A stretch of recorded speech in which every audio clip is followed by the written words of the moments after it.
Assalamualaikum dan selamat sejahtera. Bersama saya, Cikgu Fahmi, akan berkongsi dengan anda untuk subjek Sains Sukan tingkatan 5 di dalam bidang 4 iaitu kecergasan dan persediaan fizikal. Unit 4.3 iaitu prinsip latihan fizikal, di mana pada akhir bab ini, murid akan dapat menerangkan prinsip latihan fizikal dan boleh menerangkan contoh aplikasi prinsip latihan dalam latihan fizikal. Okey. Matlamat latihan fizikal adalah untuk menghasilkan perubahan jangka masa panjang pada sistem tubuh oleh Bompa dan Huff 2009. Fungsi latihan fizikal adalah untuk meningkatkan keupayaan fizikal, fisiologi dan prestasi pelaku sistem tubuh badan kita ini seperti sistem kardiovaskular, sistem saraf, sistem otot dan sistem rangka akan melalui adaptasi ataupun penerimaan daripada latihan fizikal seseorang. Program latihan kecergasan yang sistematik dan berasaskan sains sukan dapat meningkatkan physical fitness mengikut keperluan sukan. Unit ini akan membincangkan prinsip-prinsip latihan yang menjadi asas kepada perancangan dan pelaksanaan satu program latihan kecergasan fizikal ataupun physical fitness tadi. Okey. Prinsip latihan fizikal adalah satu set peraturan semasa merancang dan melaksanakan sesuatu program latihan kecergasan fizikal agar atlet dapat mencapai matlamat latihan yang ditetapkan. Prinsip latihan ini diaplikasikan untuk semua program latihan fizikal sama ada latihan sistem tenaga anaerobik, aerobik atau sistem otot rangka. Prinsip-prinsip latihan fizikal diterangkan menggunakan akronim sportif. Okey. Maksud sini adalah kena ada satu undang-undang ataupun satu disiplin yang mesti dibuat mengikut disiplin yang dirancang ataupun yang telah dijadualkan. Okey, supaya dapat mencapai apa yang diinginkan. Okey. Baik, yang pertama S, kekhususan ataupun specificity. Prinsip ini menerangkan bahawa faedah sesuatu komponen kecergasan akan diperoleh sekiranya bentuk latihan yang diberikan melatih anggota badan secara spesifik. Prinsip ini perlu dipatuhi dalam melatih kemahiran sukan. Atlet gimnastik mempunyai kekuatan yang baik pada bahagian atas anggota badannya hasil daripada latihan khusus dalam sukan tersebut, tetapi mungkin kurang pada otot kaki. Ini contoh saja. Okey, atlet lontar peluru pula perlu berlatih untuk pergerakan melontar dan bukan semata-mata melatih kekuatan otot melalui latihan beban sahaja. So, yang pertama adalah kekhususan. Mesti khususkan di mana ataupun otot apa yang kita perlu latih di situ. Okey, untuk P, progresif. Di mana tambahan bebanan harus dilakukan secara beransur-ansur dan bukan mendadak ataupun secara terus bertambah. Okey, meningkatkan beban ini secara beransur-ansur akan memberi peluang sistem badan mengadaptasi tekanan dan seterusnya meningkatkan prestasi. Tempoh atau intensiti latihan yang meningkat secara mendadak akan menyebabkan atlet mengalami kelesuan dan tidak sempat pulih. Atlet juga boleh mengalami risiko kecederaan sekiranya beban yang ditambah tidak secara progresif. Contoh di sini, kita angkat dumbbell lah. Secara tiba-tiba kita angkat beban yang 10 kilo. Otot kita tak kuat. Tapi, yelah ni biasanya ada berlaku di gym. Malu dengan orang sebelah, terus angkat yang 10 kilo. Jangan, tak boleh. Biar angkat dumbbell yang 2 kilo pun tak apa untuk mula-mula. setelah seminggu baru tambah kepada 6 kilo. Itu contohnya progresif. Okey, untuk O, latihan lebihan bebanan, overload. Melakukan lebih daripada apa yang biasa dilakukan adalah perlu sekiranya ingin menghasilkan peningkatan dalam komponen kecergasan. Sesuatu kumpulan otot termasuk otot jantung perlu ditambah beban latihan lebih daripada biasa. Ini untuk buatkan jadi lebih kuat. Sekiranya seseorang ingin meningkatkan daya tahan ototnya, maka otot tersebut perlu dilatih dengan tempoh lebih lama daripada tempoh latihan sebelumnya. Contoh di sini, kebiasaannya kalau nak latih daya tahan kardiovaskular, jika biasa berjoging ataupun berbasikal dalam satu jarak mungkin 10 km. Ini contoh kalau ambil cycling lah, 10 km. Nak latih dia, hari ini 10 km, besok 11 km, hari seterusnya mungkin tambah 1 km per day. Contoh begitulah. Maksudnya ada tambahan. Sama juga dengan tadi tu untuk daya tahan otot. Hari ni buat tekan tubi mungkin 10. Besoknya mungkin buat 11. Itu contoh kena ada overload ataupun lebihan bebanan.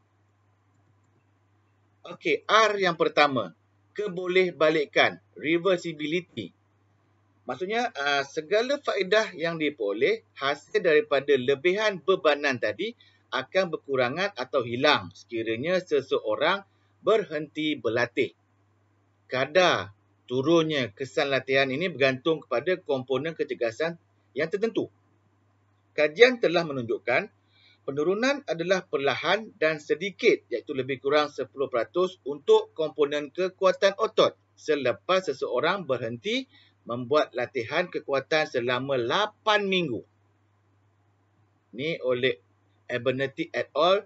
1994 dan Steger and Tanner 2008. Okey. Namun demikian, penurunan antara 30% hingga 40% akan dialami dalam daya tahan otot sekiranya seseorang atlet berhenti berlatih untuk tempoh yang sama. Penurunan daya tahan kardiovaskular pula adalah paling banyak, iaitu 40% apabila atlet berhenti berlatih selama 4 hingga 6 minggu. Ini kajian oleh Mojica dan Padilla 2000. Okey. Ini memang betul. Jika kita berhenti secara tiba-tiba. Sini dah ada kajian dia di mana kita berhenti selama 8 minggu. Ini yang pernah diutarakan oleh kita punya cycling Malaysia. Azizul Hasniawang. Dengan keadaan sekarang, boleh akan menjejaskan prestasi atlet jika berhenti latihan dalam jangka masa yang lama. Ini dah ada bukti. Memang betul. Akan berkurangan. Jadi, kena terus berlatih tanpa henti. Okey, R yang kedua adalah rehat dan pemulihan. Rest and recovery. Tubuh atlet memerlukan rehat dan pemulihan setelah melakukan latihan berat supaya tubuh dapat mengadaptasi tekanan yang dialami semasa latihan sebelumnya. Proses adaptasi ini membolehkan sistem dalam badan berfungsi dengan lebih baik untuk sesi latihan yang berikut dan meningkatkan tahap kecergasan. Atlet akan pulih daripada latihan berat atau perlawanan selepas 1 hingga 3 hari. Kegagalan untuk rehat dan pemulihan daripada latihan berat akan menyebabkan atlet tersebut mengalami kelesuan fizikal dan mental. Kalau kita perhati di sini, jika berlaku satu tournament peringkat dunia, contoh sekarang bola sepak, okey. Selepas game hari ni, timnya akan main 3 hari selepas untuk next game. Digunakan yang ini punya konsep 1 hingga 3 hari. Tetapi untuk di peringkat sekolah, main pagi, lepas tu petang main lagi. Sebab tu kadang-kadang kita tengok balik, bila tiba di perlawanan, kalau tim tu nasib baik masuk ke perlawanan akhir, game di perlawanan akhir tak macam game perlawanan mula-mula. Inilah punca dia, R. rehat dan pemulihan. Baik. T. Kebosanan ataupun tedium. Okey, ia berlaku kerana atlet berlatih terlalu lama bagi acara seperti olahraga, renang dan gimnastik serta kerap berlatih berseorangan. Jurulatih perlu memastikan bahawa atlet tidak berasa bosan dengan latihan yang lama. Atlet boleh bermain sukan lain untuk melatih sistem tenaga atau komponen kecergasan yang sama bagi mengelakkan kebosanan seperti atlet bola sepak bermain sepak takraw. Yes, ini memang perlu. Contoh kalau atlet olahraga, dia sepatutnya tak akan berlatih olahraga sahaja ataupun yang apa tu? Contoh ambil acara pecut. Dia tak boleh nak lari je, tak boleh. Okey. Coach kena pandai. Mungkin kena ubah. Contoh atlet ni main lompat jauh ke ataupun berlari sambil bawa bola sepak ke, macam tu. Macam bola sepak, main takraw ke, tapi masih lagi pakai boot dan bola sepak. Cuma mungkin kaedahnya timbang bola, maafkan saya. Mungkin timbang bola ataupun main style bola tampar ke, buat gitu. Kena ubah, tapi konsep yang sama.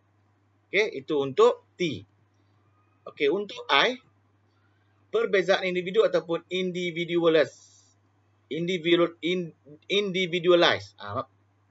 I'm sorry. Okey.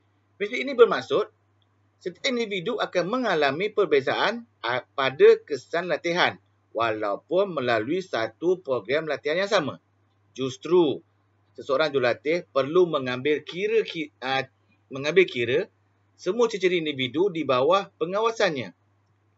Salah satu cara mengatasi perbezaan individu adalah dengan merancang satu program latihan mengikut individu.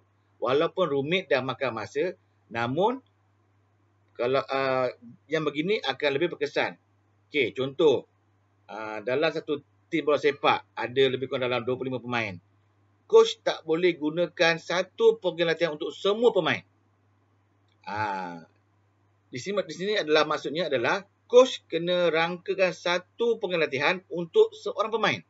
Jadi jika dalam tim tu ada 25 pemain, coach mesti rangkakan 25 jenis perancangan untuk latihan setiap player di bawah dia. Tu maksud di sini adalah maksud I di sini. Okey, V. Kepelbagaian, variability. Menyatakan di sini bahawa mempelbagaikan tempoh, intensiti dan aktiviti latihan fizikal akan menghasilkan faedah berbanding mengulangi aspek latihan yang sama. Prinsip kepelbagaian dapat mengelakkan kebosanan, meningkatkan motivasi atlet dan menimbulkan unsur keseronokan. Prinsip ini penting dalam melatih kemahiran sukan kerana dalam situasi pertandingan jarang kemahiran dilakukan secara berulang-ulang. Prinsip ini dapat meningkatkan prestasi atlet kerana atlet tersebut berlatih dalam suasana mirip pertandingan. Cadangan untuk mempelbagaikan program latihan adalah menukar lokasi tempat latihan.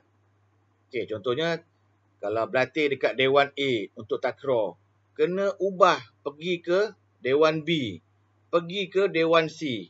Itu maksudnya. Mempelbagaikan aktiviti latihan. Macam tadilah, hari ni timang bola pakai takraw. Besok timang bola pakai bola sepak. Hari seterusnya pakai bola tampar. Gitu. Contohlah saya bagi. Ubah latihan yang berbentuk ulangan dengan mirip pertandingan. Kena ubahlah gaya tadi. Okey.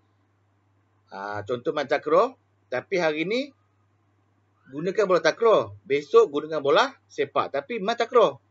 Gitu contoh. Okey. Anjur pertandingan, ubah suai. Contohnya mengecilkan saiz kawasan permainan bagi bola sepak atau hoki.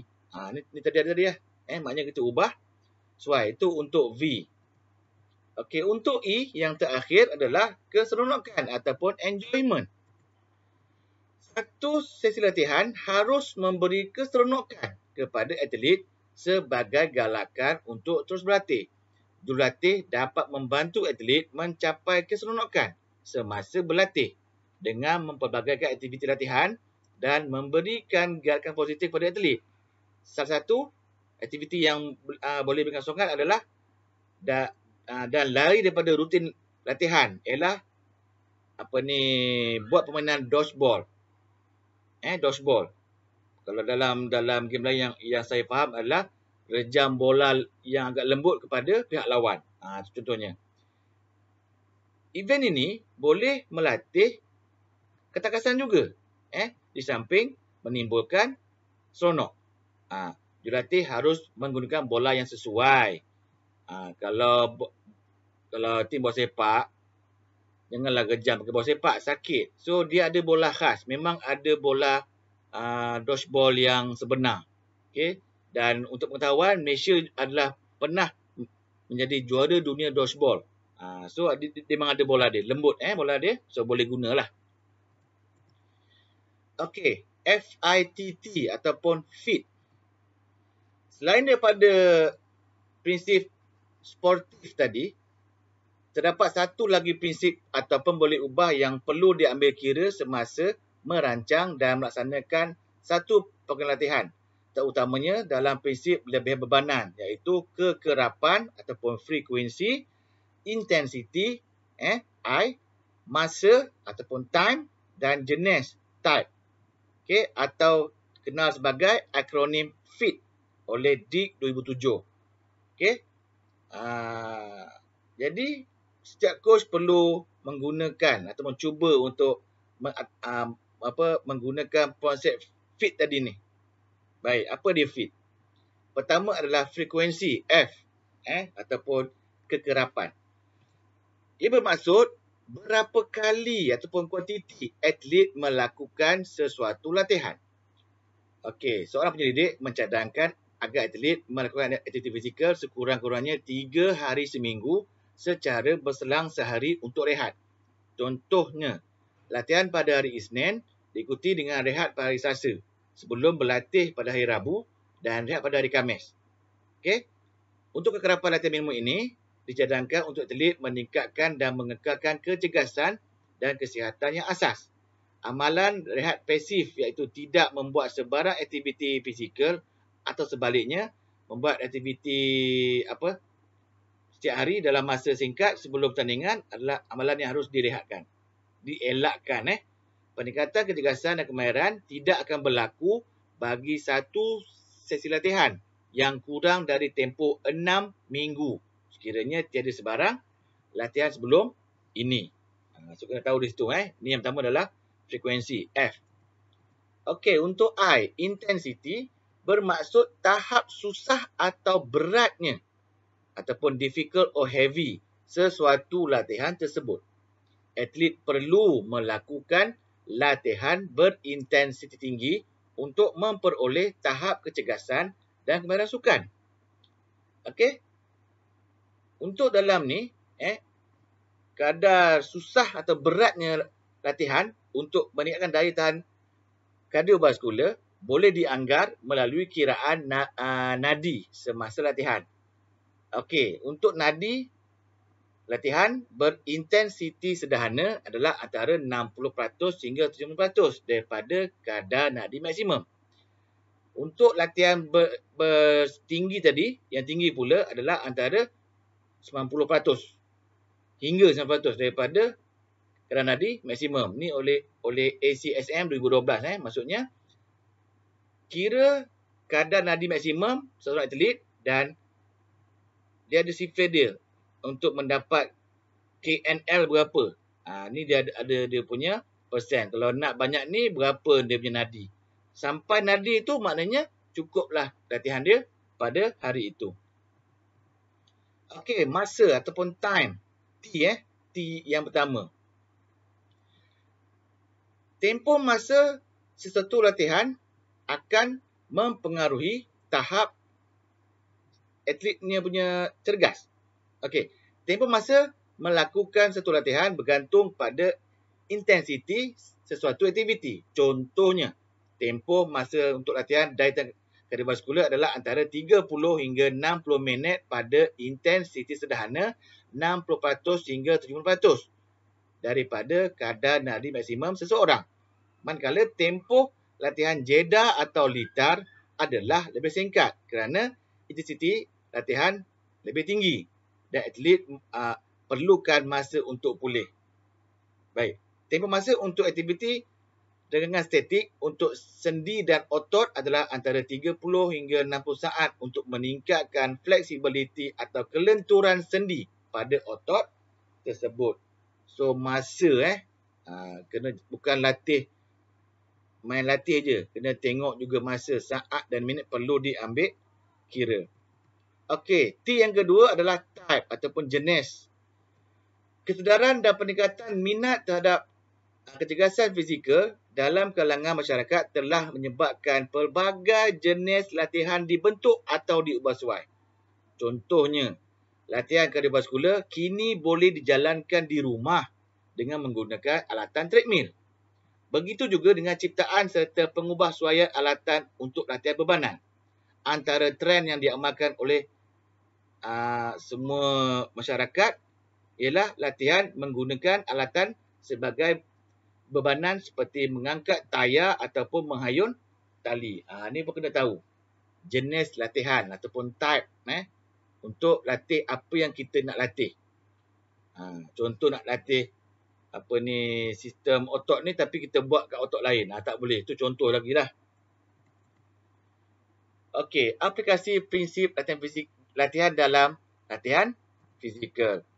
Yang pertama, latihan mesti berterusan. Contoh latihan berterusan, seperti larian jarak jauh perlahan, long slow distance LSD. Berbasikal atau renang jarak jauh. Antara prinsip latihan yang diaplikasikan ialah progresif dan intensiti. Latihan yang berkesan untuk meningkatkan sistem tenaga aerobik adalah dengan menambahkan masa pelakuan aktiviti tersebut tetapi pada intensiti yang sederhana. 600 hingga 900 daripada kadar nadi maksimum. Tempoh latihan yang berkesan tidak kurang daripada 30 minit dan ditambah secara beransur-ansur hingga 60 minit. Kena ikut ni. Tak boleh buat tanpa kira. Yang kedua adalah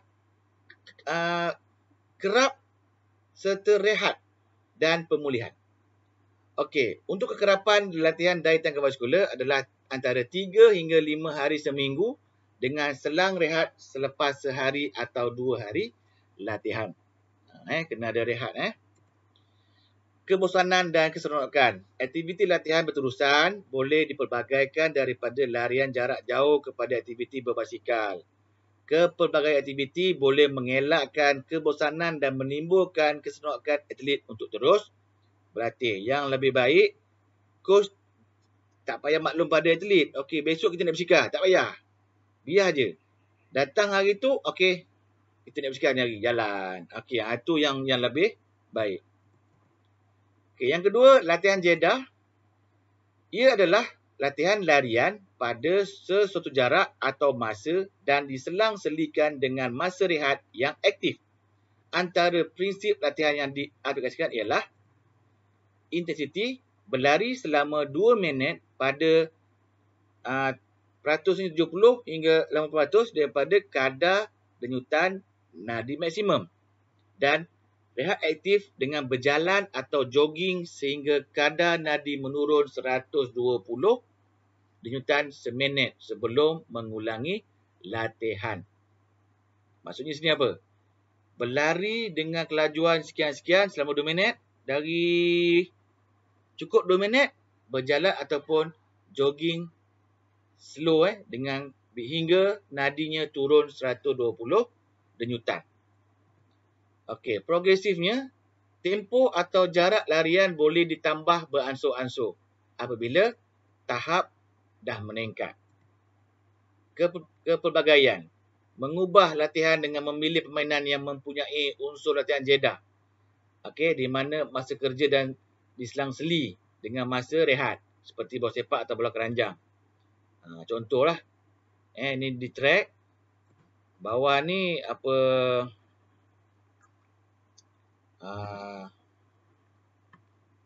lari, lepas tu jogging, berjalan. Ini contoh jeda lah di sini kepelbagaian.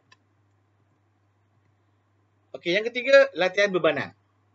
Contoh latihan bebanan ialah seperti guna dumbbell, barbell atau peralatan yang lain seperti treadmill atau multi gym. Antara prinsip yang digunakan adalah lebihan bebanan, meningkatkan beban yang perlu diatasi atau menambah ulangan. Ini lain Menambah beban untuk kekuatan otot. Menambah ulangan untuk daya tahan otot. Okey? Kekerapan menjalani latihan bebanan bergantung pada tahap kecergasan seorang atlet. Atlet yang baru boleh didedahkan dengan latihan selama 2 hingga 3 kali seminggu. Untuk atlet yang dah pernah buat weight tadi ni, boleh buat antara 3 hingga 5 kali seminggu. Ini contoh kekerapan. Okey, kekhususan melatih otot spesifik secara selang-seli antara anggota bawah dan anggota atas badan. Okey, khususkan otot apa yang kita nak latih. Okey. Intensiti pula boleh ditentukan dengan anggaran 1 ulangan maksimum, 1 RM. Repetition maximum. Itu maksud RM bukan ringgit Malaysia. Beban yang boleh diatasi oleh atlet. Cadangan anggarannya untuk meningkatkan daya tahan otot 4% hingga 6% 1 RM dengan ulangan tinggi 10 hingga 15 kali. Itu contoh. Ni untuk daya tahan otot. Okey. Untuk kekuatan otot pula ataupun kuasa, peratusnya antara 70 hingga 90 1 RM. Tetapi ulangan 3 hingga 6 kali sahaja. Okey, harap di sini boleh fahamlah. Daya tahan maksudnya otot tidak berubah bentuk.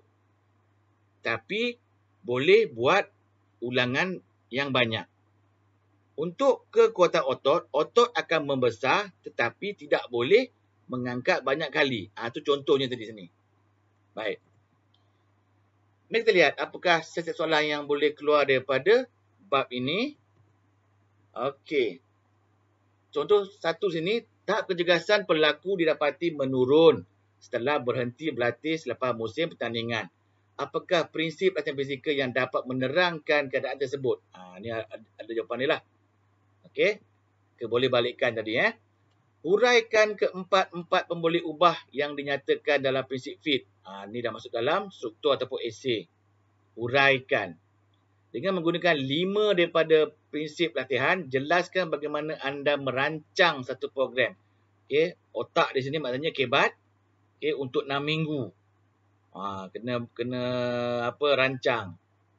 Ni esei lah. Jelaskan prinsip latihan berikut. Okey, apakah lebihan bebanan, apakah kekhususan, apakah rehat dan pemulihan. Jelaskan prinsip latihan ini. Yang kelima, bincangkan aktiviti latihan sukan alternatif yang boleh menimbulkan keseronokan. Okey, apa yang boleh dibuatlah di sini. Ni pun gambar ni otak, so dia kebat. Okey, itu saja daripada saya untuk kali ini. Sekian, terima kasih. Jumpa lagi.